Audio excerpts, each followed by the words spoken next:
Hi everyone, welcome to my channel. So today we are going to continue the current affairs series. आज हम नवंबर के current affairs कर रहे हैं and page number 30 to page number 40 करेंगे। Insights IAS PDF से ये current affairs के नोट्स मैंने खुद बनाए हैं। ये कंप्लीट हैं, फुल फ्लेज्ड हैं एंड आंसर राइटिंग फॉर्म में भी हैं। अगर आप देखेंगे तो पीडीएफ के अंदर मेंस के क्वेश्चंस जो होते हैं उनको थोड़ा रीड कर लिया कीजिए एंड उसके बाद आपको सभी आंसर्स इससे मिल जाएंगे। ओके, सो स्टार्ट करते हैं। चैनल को सब्सक्राइब कर लीजिएगा, बेल आइकन ज़रूर प्रेस कीजिए, वीडियोस को शेयर कीजिए, लाइक भी कीजिए एंड कोई डाउट हो तो कमेंट सेक्शन के अंदर भी लिखिएगा। And if you want this PDF तो आप मेरी ईमेल आईडी पर ईमेल भी कर सकते हैं। तो देखिए, high court has taken over executive functions Andhra Pradesh. तो आंध्र प्रदेश एंड जो वहाँ का जो हाई कोर्ट के जज हैं उनके बीच में काफ़ी टाइम से इशू चल रहा है एंड वो अभी हम आगे भी पढ़ेंगे। तो यहाँ पे बात आ जाती है, अगर आपने लास्ट ईयर का जो मेंस का एग्ज़ाम है उसमें देखा होगा तो उसमें क्वेश्चन पूछा गया था about the separation of powers. Separation of powers का मतलब यही होता है कि जुडिशरी अपना काम करे, सरकार अपना काम करे।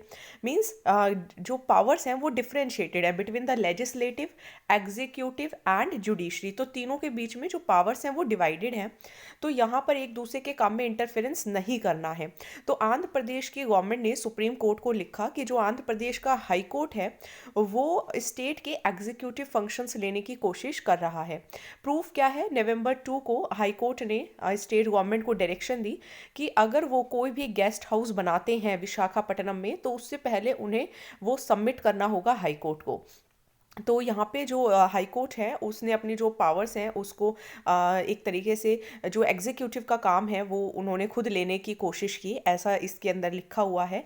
एंड सुप्रीम कोर्ट ने भी देखिए पहले भी एडवाइस दी हुई है कि सभी जो ऑर्गन्स हैं स्टेट के, चाहे वो एग्जीक्यूटिव हो, लेजिस्लेटिव हो या जुडिशरी है, सबकी रिस्पेक्ट करनी है एंड एक दूसरे की पावर को यूज़ करने की कोशिश नहीं करनी।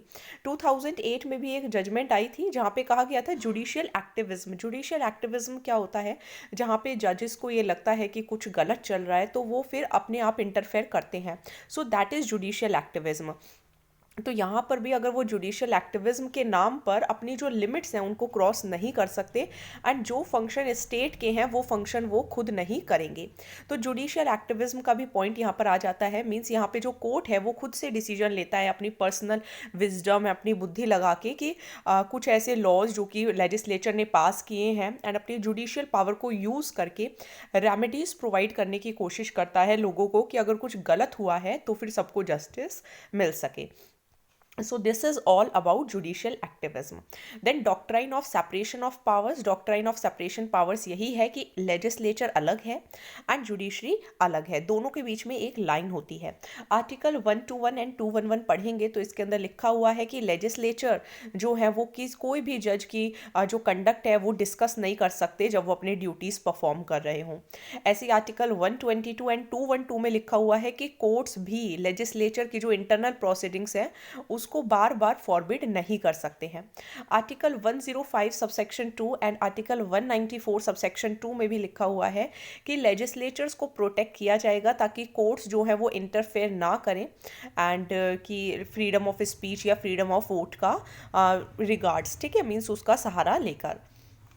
अब देखिए बेनिफिट्स क्या होते हैं अगर सबकी पावर्स डिवाइड कर दी जाती हैं कि एग्जीक्यूटिव का काम ये है, लेजिस्लेटिव का काम ये है, जुडिशरी का काम ये है, तो एक दूसरे के काम पर चेक एंड बैलेंस का काम होता है। ठीक है, ये नहीं इंटरफेरेंस नहीं होता, तो चेक एंड बैलेंस का भी काम होता है। जैसे मान लीजिए लेजिस्लेचर ने अगर कोई कानून बनाया तो अगेन हो सकता है यहाँ पे भी जो आंध्र प्रदेश की गवर्नमेंट है उसने कुछ गलत किया हो तो जुडिशरी उसको चेक भी कर सकती है। So this is all about check and balances. इससे जो इनोवेशन है वो आ सकती है, जैसे कोई और अच्छा सॉल्यूशन बताया जा सकता है एंड जजेस की जो विजडम है in case law fail to provide balance. अगर मान लीजिए कानून इतना अच्छा नहीं बनाया है तो जज की जो बुद्धि है, जो विजडम है, क्या पता वो काम आ जाए एंड अगेन यहाँ पे जो मिसयूज ऑफ पावर्स है वो चेक हो पाता है। नुकसान क्या क्या है, नुकसान यही है कि कॉन्स्टिट्यूशन ने एक लाइन ड्रॉ की है तीनों के बीच में तो उसका उल्लंघन होता है। जो जजेस का जो ओपिनियन है वो कहीं ना कहीं एक स्टैंडर्ड बन जाता है दूसरे केसेस के लिए भी। जैसे अगर यहाँ पे जज ने इंटरफेयर किया एंड कुछ कहा तो बाकी जो एरियाज होंगे वहाँ पर भी हो सकता है जजेस इंटरफेयर करें एंड यही स्टैंडर्ड को सब फॉलो करने लगे। कभी कभी हो सकता है कि जो जजमेंट्स हैं वो इन्फ्लुएंस्ड हों पर्सनल एंड सेल्फिश मोटिव से, जैसे कि यहाँ पे जो आंध्र प्रदेश के जो जगन मोहन रेड्डी हैं, उन्होंने हाई कोर्ट के जज पर यही इल्ज़ाम लगाया कि ये अपोजिशन के साथ हैं एंड उनके बहकावे में आके एक तरीके से मीन्स अपने पर्सनल मोटिव के कारण यहाँ पे इंटरफेरेंस करते हैं। बार बार इंटरफेरेंस करेंगे, अगर कोर्ट बार बार इंटरफेयर करेगा तो उससे लोगों का जो फेथ होता है वो भी डगमगा जाता है जुडिशरी के ऊपर भी। एक केस ध्यान रखिएगा, Ram Jawaya versus the state of Punjab 1955 में। यहाँ पे कहा गया था कि कोई भी ऑर्गन, चाहे वो जुडिशरी हो, एग्जीक्यूटिव हो या फिर लेजिस्लेचर हो, वो एक दूसरे के एरिया में, एक दूसरे के डोमेन में एनक्रोच ना करे, मीन्स घुसने की कोशिश ना करे। अगर करती है तो जो कॉन्स्टिट्यूशन में बैलेंस है वो अपसेट होगा and there will be problems. Next topic देखेंगे, accused can get bail if probe is not over in time. Means अगर जो छानबीन करनी थी वो अभी तक पूरी नहीं हुई है तो अक्यूज्ड को बेल भी मिल सकती है, सुप्रीम कोर्ट ने ऐसा कहा। And default and compulsive bail मिल सकती है अगर इन्वेस्टिगेशन एजेंसी ने जो भी प्रोब था, जो भी छानबीन थी, वो प्रेस्क्राइब टाइम लिमिट में नहीं की है। तो इसका मतलब ये नहीं है कि आपने किसी को पकड़ लिया एंड मीन्स आप इन्वेस्टिगेशन टाइम पर नहीं कर रहे हैं तो आप उसको तब तक जेल में ही रखेंगे, नहीं, उस पर्सन को बेल मिल सकती है। ठीक है, ये section 167 subsection 2 of criminal and procedure code में भी लिखा हुआ है कि डिफॉल्ट बेल मिल जाएगी। सेक्शन 167 में लिखा हुआ है कि आप किसी भी पर्सन को मैक्सिमम 90 दिन, ठीक है, 3 महीने, वही अगर किसी में 31 दिन होते हैं तो थोड़े 1-2 दिन ज़्यादा बन जाते हैं, इसलिए आप 90 डेज ही लिखिएगा कि मैक्सिमम 90 डेज तक ही डिटेन कर सकते हैं अगर कोई ऐसा क्राइम किया है, जैसे किसी को डेथ की सज़ा मिली है, लाइफ इम्प्रिजनमेंट की, या 10 साल से ज़्यादा की सज़ा मिली है। ठीक है, तो फिर इस केस के अंदर तो 90 दिन तक रख सकते हैं एंड अगर कोई और ऑफेंस है तो उस पर्सन को बस आप मैक्सिमम 60 डेज ही रख सकते हैं, उसके बाद आपको उसको बेल देनी पड़ेगी। प्रिजन्स के अंदर जो ये अंडर ट्रायल्स हैं ये क्यों बढ़ रहे हैं? क्योंकि जुडिशरी बहुत ज़्यादा ओवरबर्डन है, डिसीजंस नहीं आ पाते 90 दिन के अंदर, 60 दिन के अंदर। तो इसका मतलब ये नहीं है कि वो जो लोग हैं वो जेल में ही सड़ते रहेंगे। जो पुलिस एंड जो प्रिजन ऑफिशियल्स हैं वो भी अपनी जो रोल्स हैं उनको पूरा नहीं कर पाते, जिसकी वजह से ट्रायल्स में काफ़ी डिलेज पाए जाते हैं।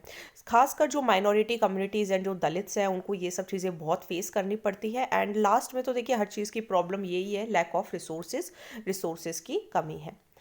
देन नेक्स्ट टॉपिक देखेंगे, how is the American president elected. तो लास्ट मंथ जो है वो जॉय बिडेन जीत गए एंड डोनाल्ड ट्रंप हार गए, जो कि अभी तक मानने के लिए तैयार नहीं है। एंड अमेरिकन प्रेसिडेंट इलेक्ट कैसे होते हैं, कौन यूएसए का प्रेसिडेंट बन सकता है? तो यूएसए का प्रेसिडेंट वही बन सकता है जो वहाँ पे नेचुरली बॉर्न हुआ हो एंड यूएस का रेजिडेंट हो, 14 साल तक वहाँ पे रह रहा हो, 35 साल से ज़्यादा एज होनी चाहिए। ठीक है, तो ये आप ध्यान रखिएगा। कौन वोट कर सकता है? तो यूएस के जो प्रेसिडेंट होते हैं या जो वाइस प्रेसिडेंट होते हैं उन्हें लोग इलेक्ट नहीं करते, not directly elected by the people, बल्कि एक इलेक्टोरल कॉलेज बनाया जाता है एंड उसके अंदर जो इलेक्टर्स होते हैं वो चूज करते हैं। तो 538 में से 270 वोट्स चाहिए जीतने के लिए। ठीक है, तो 538 आप खुद सोचिए, क्या 538 पॉपुलेशन हो सकती है? तो ये नहीं हो सकती ना। तो हर स्टेट से जो नंबर ऑफ इलेक्टर्स होते हैं वो उनकी पॉपुलेशन के बेसिस पे डिसाइड किए जाते हैं एंड हर स्टेट के पास इतने ही इलेक्टर्स होंगे जितने कि उनके लॉ मेकर्स हैं, जैसे अपने यहाँ पे लोकसभा के अंदर जाके बैठते हैं ना पर्सन, ऐसे ही कांग्रेस जो है, representatives in the house and the senators, ये आप देख लीजिए, व्योमिंग से 3 है, न्यूयॉर्क से 29, फ्लोरिडा से 29, कैलिफोर्निया से 55, टेक्सास से 38। तो ये आप लिख सकते हैं, याद रह जाए तो आप लिख लीजिएगा। अगर मान लीजिए किसी को मेजॉरिटी नहीं मिलती है तो जो हाउस ऑफ रिप्रेजेंटेटिव्स हैं, मीन्स आपका जो कांग्रेस है, जो लोअर हाउस है, वो फिर वोट करता है कि प्रेसिडेंट कौन बनेगा। एंड ये अभी तक सिर्फ एक बार ही हुआ है, 1824 में, जब 4 कैंडिडेट्स जो थे उनके बीच में कोई मेजॉरिटी नहीं आ पाई थी।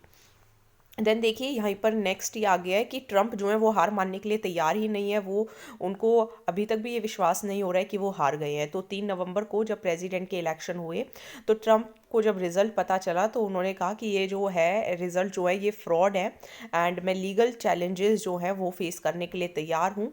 ओके, तो यहाँ पे जो उन्होंने मीन्स एक तरीके से लॉ सूट्स फाइल कर दिए पेनिसिल्वेनिया के अंदर, मिशिगन के अंदर एंड अरिजोना के अंदर, एंड कोर्ट को कहा कि यहाँ के जो स्टेट ऑफिशियल्स हैं उनको वोट जो है वो सही नहीं मिली है।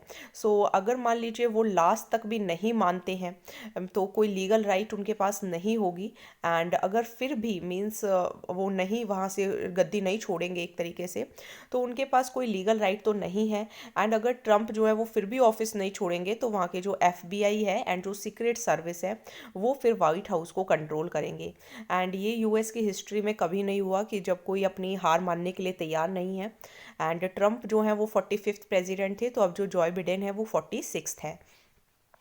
देन देखिए प्रेसिडेंट की पावर्स टू पार्डन, माफ़ करने की जो पावर होती है यूएस के अंदर कैसी है, इंडिया के अंदर कैसी है, थोड़ा कंपैरिजन भी करेंगे क्योंकि ये सिलेबस में भी है।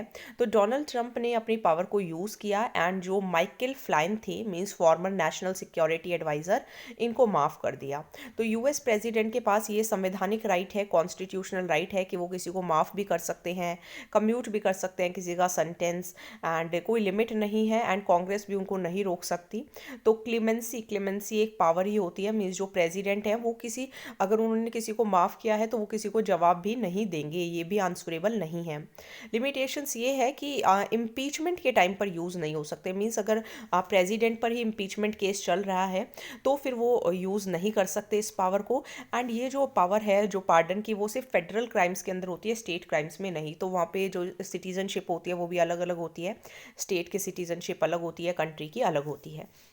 अपने इंडिया प्रेसिडेंट की बात करें तो आर्टिकल नंबर 72 के अंदर लिखी हुई हैं, प्रेसिडेंट के पास ये पावर्स होती हैं, 5 होती हैं, पार्डन की, रिप्रीव की, रेस्पाइट की, रेमिशंस की, ठीक है, और सस्पेंड की। तो ये आप उसके अंदर से पढ़ लीजिएगा लक्ष्मीकांत की बुक से। एंड सभी केसेस के अंदर होती है प्रेसिडेंट के पास पावर, चाहे फिर वो कोर्ट मार्शल ने पनिशमेंट दी हो या फिर सरकार के किसी लॉ के खिलाफ अगर किसी ने कोई ऑफेंस किया हो तो उसके लिए भी प्रेसिडेंट के पास पावर होती है।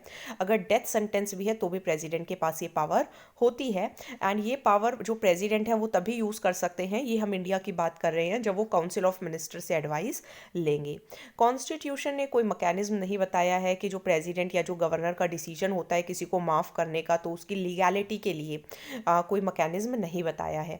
लेकिन सुप्रीम कोर्ट ने एक केस हुआ था जहाँ अपूरू सुधाकर केस, जिसके अंदर कहा था कि जुडिशियल रिव्यू होगा, ठीक है। तो अगर मान लीजिए किसी ने माफ़ी की, प्रेसिडेंट ने पार्डन किया ताकि वो सुधर जाए, ठीक है, तो इस तरीके से ध्यान रख लीजिएगा कि प्रेसिडेंट की जो पावर्स हैं वो सुधाकर केस के अंदर जुडिशियल रिव्यू के अंदर लाई गई थी। तो ये इंपॉर्टेंट हो जाता है, अगर इसको हम मेंस में लिखेंगे, पर्टिकुलर केसेस हो गई, कमिटीज़ हो गई, तो अच्छे मार्क्स मिलने के चांसेस रहते हैं।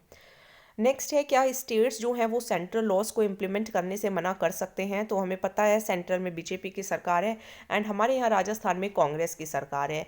फार्मर इशू काफ़ी टाइम से चल रहा है, उनको काफ़ी टाइम हो गया है धरना देते देते, एंड राजस्थान ने 3 बिल पास किए। एंड देखते हैं कि ये क्या बिल्स हैं। तो 3 बिल्स, ये नाम है, ये तो देखिए आपको रटने ही पड़ेंगे। एक तो है farmers producer trade and commerce bill, दूसरा है farmers agreement on price assurance and farm services bill, तीसरा है इसेंशियल कमोडिटीज़ बिल 2020। इशू ये है कि एग्रीकल्चर और जो मार्केट है वो स्टेट सब्जेक्ट के अंदर आते हैं 7th शेड्यूल के according. Food items concurrent list में आते हैं एंट्री नंबर 33 में। कॉन्करेंट लिस्ट मीन्स कि कोई भी लॉ बना सकती है, स्टेट भी बना सकती है, सेंट्रल भी बना सकती है, लेकिन अगर कॉन्फ्लिक्ट होगा तो सेंट्रल का लॉ जो है वो चलेगा।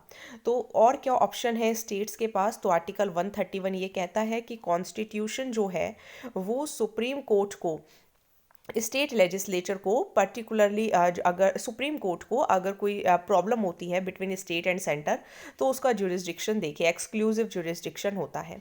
254 सबसेक्शन 2 में स्टेट गवर्नमेंट के पास पावर होती है कि वो कोई कानून ऐसा भी बना सकती हैं जिससे जो मैटर है जो सेंट्रल ने बनाया है वो निगेट हो कॉन्करेंट लिस्ट में। लेकिन अगर अगर सरकार जो सेंट्रल गवर्नमेंट है वो ये कह देगी कि नहीं हमारा ही चलेगा कानून, तो फिर स्टेट का लॉ नहीं मैटर करेगा। नाउ स्टेट एग्रीकल्चर मार्केट्स को रीडिफाइन करने की ज़रूरत है, तो ये भी एक लॉ पास करना पड़ेगा कि जैसे मान लीजिए फॉर एग्जांपल कि अभी सेंटर ने लॉ बना दिया तो स्टेट भी क्या करे, एक स्टेट लॉ बना दे कि ठीक है हम भी एग्रीकल्चर मार्केट को रीडिफाइन करना चाहते हैं, एंड फिर उसके अंदर अपने कुछ पॉइंट्स ऐड कर दे, कुछ स्पेसिफिकेशंस ऐड कर दे, कुछ मेजर्स ऐड कर दे, थोड़े दिनों बाद एमएसपी भी अलाउड कर दे। तो इस तरीके से सरकार जो इसके स्टेट सरकार है, स्टेट गवर्नमेंट है, वो इस तरीके से सेंट्रल गवर्नमेंट के लॉज के साथ टैकल कर सकती है। मीन्स कुछ चेंजेस करके इंट्रोड्यूस कर सकते हैं। देन देखिए winter session of parliament unlikely amid rising कोविड-19, तो ये कहा गया कि ये विंटर के टाइम पे एंड कोविड जो है वो काफ़ी ज़्यादा बढ़ रहा है, तो जो विंटर सेशन है इसको इस बार रहने देते हैं क्योंकि कोरोना है। तो लास्ट वीक ऑफ नवंबर में होता है ये, एंड आर्टिकल नंबर 85 के अंदर जो प्रेसिडेंट है वो एक तरीके से समन भेजते हैं एंड पार्लियामेंट को कि इस जगह पर इस टाइम पे मिलना है, एंड जो सेशन होता है वो गवर्नमेंट की रिकमेंडेशन पर ही बुलाया जाता है। एंड 3 बार हुआ है जब विंटर सेशन नहीं हुए, एक बार 57 में नहीं हुआ था, एक बार 79 में एंड एक बार 84 में। तो आर्टिकल 85 यही कहता है कि आर्टिकल 85 देखो ये कहता है कि कम से कम मतलब 6 महीने का गैप ज़्यादा नहीं होना चाहिए। तो इसका मतलब एक साल में अगर 2 सेशन ही होते हैं मॉनसून एंड समर तो भी काम चल जाएगा, इसी का फ़ायदा लिया जा रहा है। तो अगर मॉनसून सेशन जो है वो नहीं होता तो भी कोई इशू नहीं है, विंटर सेशन के लिए कोई कंपल्शन नहीं है।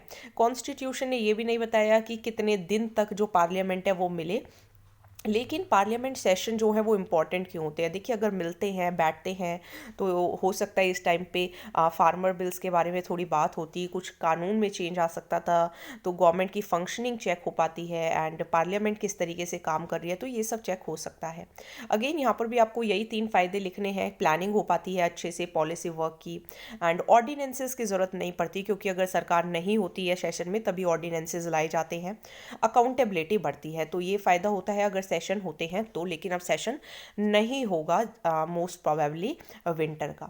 देन देखिए कंटेम्प्ट ऑफ कोर्ट क्या होता है, जो अटॉर्नी जनरल है उनकी जो कॉन्सेंट है वो लेनी क्यों ज़रूरी है। तो जो अटॉर्नी जनरल के वेणुगोपाल थे उन्होंने अपना कॉन्सेंट दे दिया कि ये जो कुणाल कामरा हैं स्टैंड अप कॉमेडियन हैं, इन्होंने ट्वीट किया था कि अर्नब गोस्वामी को इतनी जल्दी बेल मिल गई। मैंने कोई ट्वीट्स रीड नहीं किए हैं, आप देख लीजिएगा इफ़ यू आर इंटरेस्टेड। तो यहाँ पर इनके ऊपर क्रिमिनल कंटेम्प्ट ऑफ कोर्ट जो है वो मीन्स लगा दिया गया है इनके ऊपर। तो एक होता है सिविल कंटेम्प्ट, एक होता है क्रिमिनल, तो इनके ऊपर क्रिमिनल कंटेम्प्ट लगाया गया है। सिविल होता है जैसे मान लीजिए कोर्ट ने आपको कहा एंड आपने विलफुली उसको डिसओबीडियंट कर दिया। क्रिमिनलाइज मीन्स जब आप इंटरफेरेंस करते हैं, स्कैंडलाइज करते हैं, ओके दैट इज। नाउ क्या अटॉर्नी जनरल का कंसेंट ज़रूरी है कंटेम्प्ट ऑफ कोर्ट की प्रोसीडिंग्स को स्टार्ट करने के लिए? तो कंटेम्प्ट ऑफ कोर्ट एक्ट 1971 में कहा गया है कि अगर क्रिमिनल कंटेम्प्ट लगाते हैं अदर देन दोज, जो supreme court and high court के अलावा हो, तो supreme court and high court action ले सकते हैं अगर अटॉर्नी जनरल उन्हें कुछ कहते हैं या कोई और पर्सन उनको कुछ कहता है in writing of attorney general. Contempt of court लगेगा तो 6 महीने की सज़ा एंड 2,000 रुपये का फाइन या फिर दोनों भी हो सकते हैं। देन देखिए one nation one election last year से ही हम पढ़ रहे हैं, तो प्रधानमंत्री ने दोबारा से इसके लिए जो अपनी आवाज़ है वो उठाई है कि जो इलेक्शन है वो एक साथ हों ताकि जो डेवलपमेंट वर्क्स हैं वो उनमें कोई रुकावट ना आए। एंड 80th जो all India presiding officers conference हो रही थी तो वहाँ पे प्राइम मिनिस्टर ने कहा कि एक ही वोटर लिस्ट होनी चाहिए जो लोकसभा, विधानसभा एंड बाकी सब इलेक्शंस में यूज़ हो पाए। वन नेशन वन इलेक्शन में मीन्स लोकसभा के इलेक्शन, लेजिस्लेटिव असेंबलीज के इलेक्शन, पंचायत के इलेक्शन, अर्बन लोकल बॉडीज़ के इलेक्शन, सबके इलेक्शंस एक ही टाइम पे हों 5 साल में।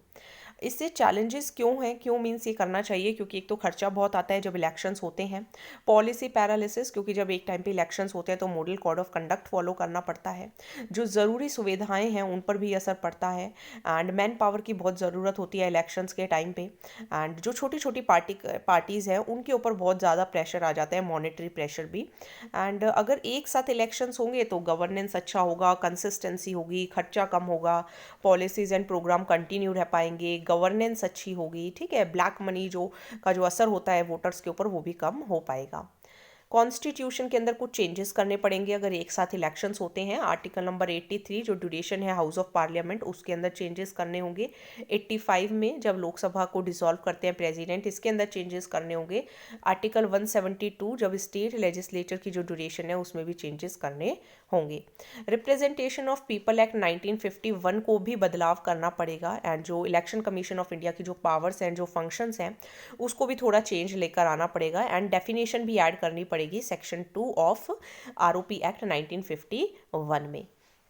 देन देखिए, governor can rule on Rajiv convicts plea. तो राजीव गांधी को मारा गया था 1991 में। तो उस टाइम पे जिन्होंने मारा था तो उसमें से एक पर्सन है जिनको अरेस्ट किया हुआ है। तो अब वो गवर्नर से रिक्वेस्ट कर रहे हैं कि उन्हें माफ़ कर दिया जाए। तो इसमें देखते हैं सुप्रीम कोर्ट ने क्या कहा है।